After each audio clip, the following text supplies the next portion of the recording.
Assalamualaikum dan selamat sejahtera. Saya Amir. Hari ini saya nak share berkenaan dengan Artificial Intelligence dan penggunaannya dalam drone.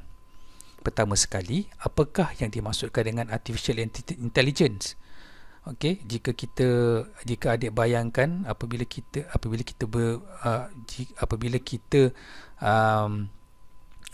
berkata mengenai Artificial Intelligence, adik pasti adik pasti akan mengingatkan dua filem yang saya paparkan pada slide ini. Okey, adakah Artificial Intelligence itu robot?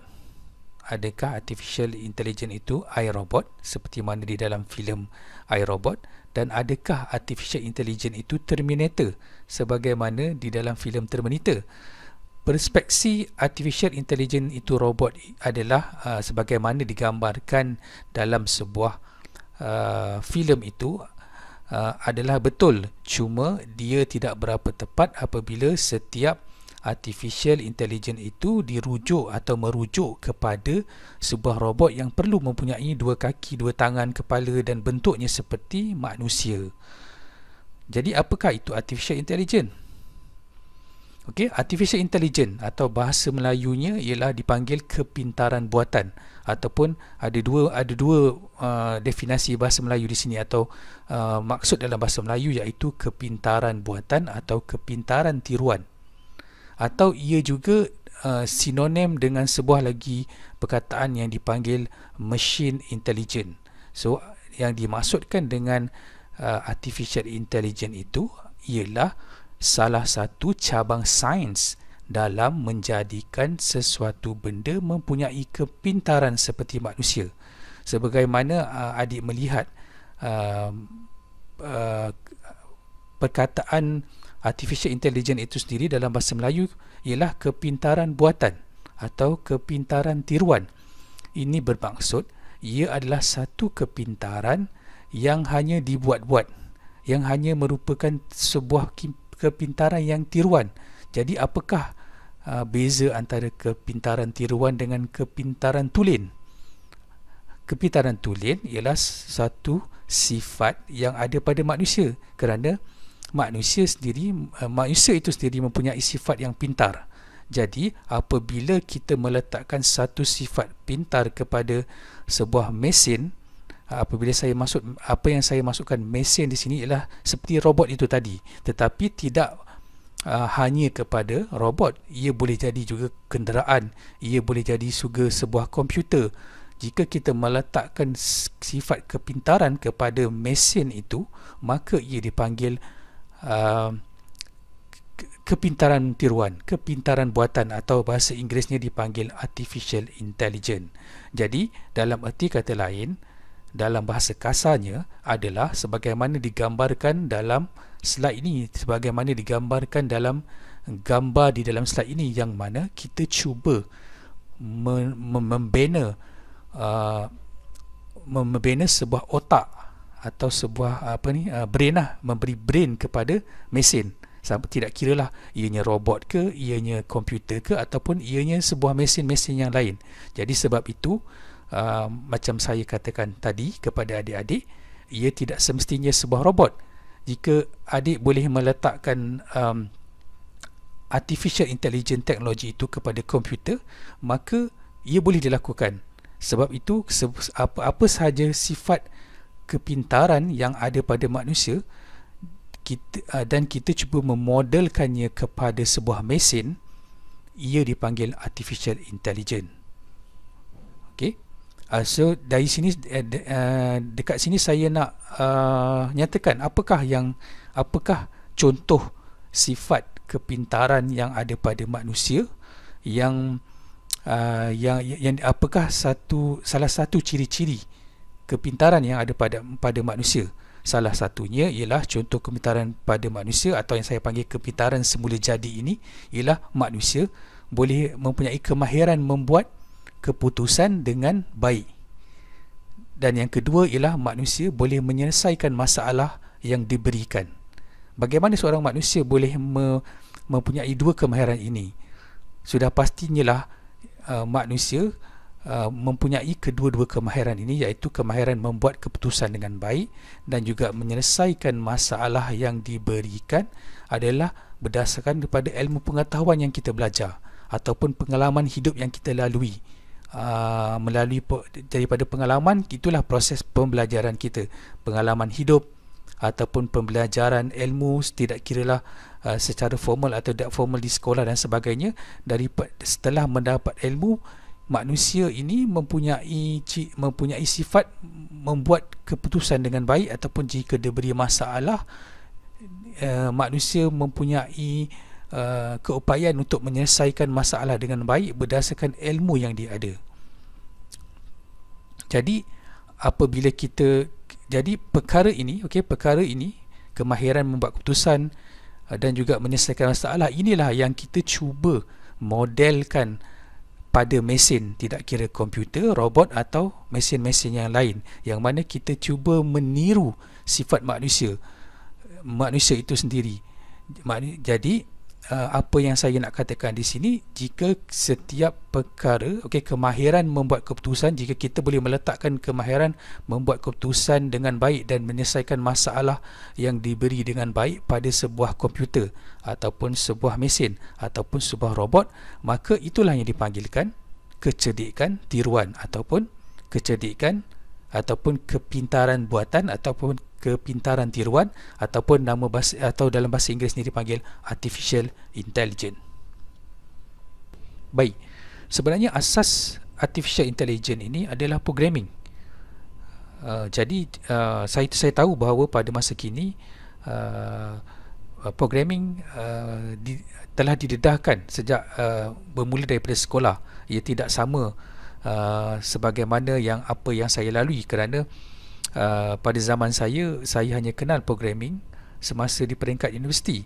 So, jadi adik-adik sepatutnya berasa beruntung kerana adik-adik didedahkan dengan mempelajari pemprograman atau programming sejak daripada bangku sekolah lagi. Kerana jika adik-adik dapat mampu menguasai programming, satu hari nanti adik-adik juga boleh membina sebuah perisian ataupun sebuah software yang boleh melaksanakan sifat manusia, yang mana perkara ini dilakukan oleh sama ada komputer, mesin ataupun sebuah robot. Jadi apa yang saya nak tekankan di sini, artificial intelligence adalah sebuah perisian ataupun algoritma yang dibina menggunakan bahasa pemprograman. Okey, di sini saya ingin mengongsikan salah satu lagi perkataan, iaitu machine learning.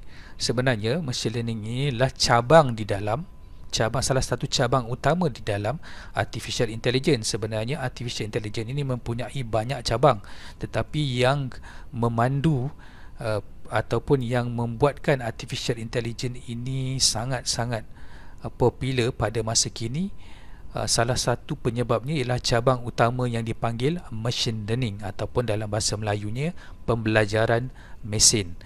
Seperti yang saya katakan tadi, apa yang dimaksudkan dengan machine learning? So, machine learning ini ialah keupayaan mesin, keupayaan mesin yang mampu belajar untuk menjadi pintar, sebagaimana yang saya kongsikan sebelum ini. Di slide ini, saya ada membincangkan mengenai contoh kepintaran manusia semula jadi, iaitu kemahiran membuat keputusan dan kemahiran menyelesaikan masalah jika diberi masalah. Jadi dua ciri-ciri kecerdikan manusia ini sebenarnya, jika kita merujuk kepada ilmu artificial intelligence itu sendiri, ia sebenarnya merujuk kepada machine learning, kerana machine learning itu sendiri ialah sebuah cabang yang membuatkan sebuah mesin, sebuah cabang utama di dalam artificial intelligence yang membuatkan mesin itu mampu belajar dan menjadi pintar. Setelah menjadi pintar, maka mesin itu boleh membuat keputusan dengan baik, dan yang kedua, jika diberi masalah, mesin itu boleh menyelesaikan masalah dengan baik. Secara dasarnya atau secara basicnya, mesin pembelajaran mesin ini atau machine learning ini terbahagi kepada dua modul ataupun algoritma sebagaimana yang saya cakap sebelum ini. Untuk membina algoritma atau modul utama ini, ia perlukan skill ataupun ia perlukan kemahiran dalam mengatur cara atau membuat programming, kerana dua modul ini sebenarnya dibina menggunakan programming language. Okey, jadi sebab itulah saya tekankan tadi ataupun saya cuba highlight tadi, skill programming itu sangat penting. Jadi adik-adik perlulah mengambil peluang dengan mempelajari programming di peringkat sekolah supaya mampu menguasainya sehingga boleh menghasilkan sesebuah sistem yang dipanggil artificial intelligence ataupun machine learning ini. Okey, balik kepada cerita tadi, pembelajaran mesin sebenarnya terbagi kepada dua, iaitu modul atau algoritma utama, iaitu training dan testing. Okey, training itu saya boleh terminologikan seperti seorang manusia macam adik-adik semualah. Okey, semasa di dalam kelas proses belajar, lepas tu contohnya lah adik-adik semua pergi ke kelas matematik, kemudian adik belajar di kelas pembelajaran, proses pembelajaran, kemudian adik dapat ilmu pengetahuan dari pembelajaran adik, kemudian adik juga buat latih tubi untuk menambah lagi ilmu adik. Proses atau fasa itu dipanggil dalam machine learning dipanggil training. Okey, kemudian modul kedua ialah testing. Apa itu testing? Testing ini dia boleh diterminologikan kepada setelah adik belajar sehingga pandai, dapat ilmu dan sebagainya, melakukan latih tubi di matematik lah, ni saya cerita berkenaan dengan subjek matematik tadi. Kemudian adik mengambil ujian atau peperiksaan. Tujuan utama ialah untuk apa? Sebenarnya untuk menguji sama ada adik dah pandai ataupun belum.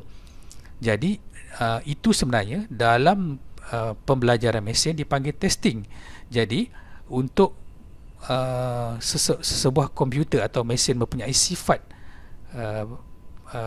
AI ataupun machine learning dekat sini, dia terpaksa melalui dua fasa ini. Sebab itulah kita perlu ada dua modul atau dua algoritma ini, ataupun dua fasa ini. Yang pertama, kita perlu membina sebuah modul atau sebuah algoritma yang pada komputer yang mana dia boleh belajar dan melakukan latih tubi seperti mana yang adik lakukan sebagai seorang manusia. Kemudian setelah dia pandai, macam mana kita nak menilai sama ada komputer itu sudah pandai? Sudah tentulah kita melakukan ujian atau peperiksaan. Di situ kita akan melaksanakan apa yang dipanggil modul yang kedua, iaitu testing. Okey, adik-adik boleh cuba melihat. Inilah contoh kajian yang sedang dilakukan oleh saya di universiti ini. Kita cuba meletakkan teknologi AI atau machine learning ke dalam sebuah drone. Okey, drone yang saya terbangkan ini ialah model DJI Spark yang saya percaya ianya mampu milik. Okey, saya menerbangkan di atas bangunan pejabat saya di V01 Universiti Teknologi Malaysia, dan semasa penerbangan ini saya cuba merakam video daripada atas. Kemudian apa yang saya lakukan, saya cuba melabelkan, melabelkan di mana kawasan adanya kereta. Okey, kenapa saya perlu labelkan di mana kawasan adanya kereta? Kerana semasa fasa training nanti, kita perlu melakukan latih tubi kepada sistem AI kita supaya dia boleh belajar di mana lokasi kereta jika diberi sebuah gambar. Kemudian yang saya cuba demo kepada adik-adik semua ni ialah fasa testing. Jika adik lihat apa yang saya cuba bina ini masih lagi terdapat kelemahan. Contohnya jika dilihat ini ialah contoh-contoh kawasan yang gagal dikesan kerana AI mengesan ada kereta di sini, padahal jika kita lihat ianya tidak ada kereta. Okey, tidak ada kereta di situ. Tetapi ada juga yang agak berjaya, yang mana jika kita lihat scene ini, jika kita lihat scene ini, kereta berjaya dikesan, walaupun ada juga beberapa kereta yang fail. Jadi adik-adik boleh bayangkanlah, jika AI itu agak gagal untuk mengesan kereta itu semasa testing, dia seolah-olah kita boleh kata adik jawab periksa, tak dapat A, dapat 50% je, ataupun apa 60% je, 60% dia dapat apa, dapat B saja. Tapi jika dia boleh mengesan ke semua kereta dengan baik dan tidak mengesan kawasan lain yang bukan kereta sebagai kereta, maka kita boleh katakan okey, keputusan peperiksaan akhir adik ialah 100% semasa melakukan fasa testing itu tadi. Jadi sebab itulah macam saya masih lagi meng-highlightkan machine learning atau pembelajaran mesin itu terdapat dua modul, yang mana fasa pertama ialah testing ataupun modul atau algoritma testing, algoritma training. Yang kedua itulah algoritma atau modul testing. Semasa training ialah kita boleh terminologikan sebagai semasa adik belajar di kelas, adik buat latih to be, itu ialah training. Semasa testing ialah sesi ujian atau peperiksaan. Setelah kita percaya komputer kita sudah belajar dan mempunyai pengetahuan berkenaan dengan kemahiran itu, maka kita perlu bagi dia ujian. Di situlah bermulanya fasa testing. Saya rasa itu saja yang saya ingin kongsikan. Saya harap sedikit perkongsian berkenaan artificial intelligence dan kaitannya dengan drone ini dapat membantu adik-adik semua dalam menanam minat lagi berkenaan dengan STEM ini, kerana AI itu sendiri ialah satu benda yang terkini yang boleh dihasilkan melalui STEM.